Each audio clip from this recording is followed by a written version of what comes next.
Assalamu alaikum wa rahmatullahi wa barakatuhu ‘yan uwa. Muna matukar godiya sosai da sosai da gudunmawa da kuke bayarwa a matukar bamu kokari sosai da sosai. Don haka muna matukar godiya, muna jinjina muku sosai daga 'yan Nijar da Libya da Nigeria da sauransu. Muna matukar godiya sosai da sosai. So mun kawo muku wani takaitaccen talla ne wanda zai amfane ku, zai amfani al'umma da 'yan uwa da abokan arziki duk wanda suke amfani da wayoyin Android, kama daga wayan iPhone, kananan waya da sauransu. So wani dama ne da ta same mu wanda za mu samu mu gyara wa kanmu rayuwa. Misali shine wani yana da problem, ya dan samu matsala da Facebook, ya dan samu matsala da Twitter da Instagram da sauransu. Wani ko kuma in an kira shi baya shiga. Matsala dai a takaice dai wani matsala abin da yake faruwa a wayanka, ko kuma wani abu ne bai ma daidai ba, ko kuma wani abu ne ya shiga cikin wayanka, ko kuma kana so ka gyara wayanka ta wani hanya, ko kuma kana so ka bude YouTube ka fara samun kuɗi, ko kuma dai duk abin da ya shafi social media, kama daga wayanka, social media, computer da sauransu, yanda zaka sarrafa abinka. Insha Allah za mu nuna mana channel ɗin da za ta ke dinga kawo irin wannan abubuwan. So mun kawo muku wannan abun ne yanayin da muka ga shi wannan channel yanda take da kokari wajen kawo wa mutane ci gaba. Kai sai abin da zaka fara yi shine zaka zo ka shiga cikin YouTube naka inda muka saba.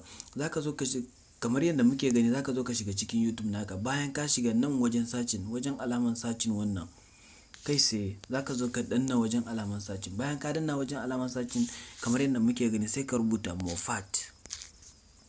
Kun gani Mofat, M-O-F-A-T. Bayan ka sanya wannan zaka sa teach kamar yadda muke gani, zaka sa wannan. Bayan ka sa zai iya kawo ma wani a kasa. To kaga wannan double F ne, baraka taba shi in ba. In dai har ka sa Mofat teach wannan, sai ka zo ka danna wajen searching inda zaka je ka nema. To kai sai zaka danna wannan alaman. Bayan ka danna wannan alaman kamar yadda muke gani gashi tana dan budewa. To kai sai ga ta bude mana. Bayan ta bude sai ka danna wannan alaman nan da muke gani, jan gurin nan kamar yadda kuke gani, kun ganshi inda na danna ta koma fari. To kai sai zaka danna wannan alaman. Bayan ka danna wannan alaman sai ka zo ka danna wannan kararrawan. Bayan ka danna kararrawa sai ka danna wannan alama na saman nan. Shi zaka danna wannan na saman nan. Shi zaka danna don ya baka dama duk lokacin da aka sake sabon bidiyo a wannan channel da ka dinga samu. To shin kamar yadda muka bada wani kalan bidiyoyi suke yi, kalle irin bidiyoyin da suke yi. Na farko wannan da za ku duba wasu muhimman quotes 15 wanda zai taimaka ma wajen abin nan. Kaga wannan cikakken bayani yanda ake samun kuɗi a Facebook. Kaga na biyu, na uku kai, yanda zaka canza abokinka status. Wannan kuma yanda zaka yi downloading din bidiyo a Facebook.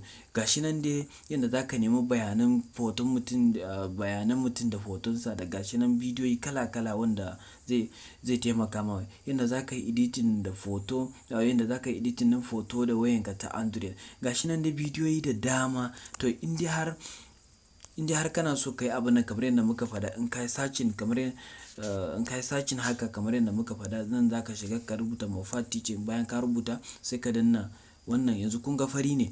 To kai sai nan za ka ganshi ja ne kamar yadda muke gani, haka ja za ka ganshi. In ka danna zai koma fari. Bayan ya danna fari sai ka danna wannan alaman. To kai sai duk lokacin da aka saki sabon bidiyo za a ke dinga sanar da kai.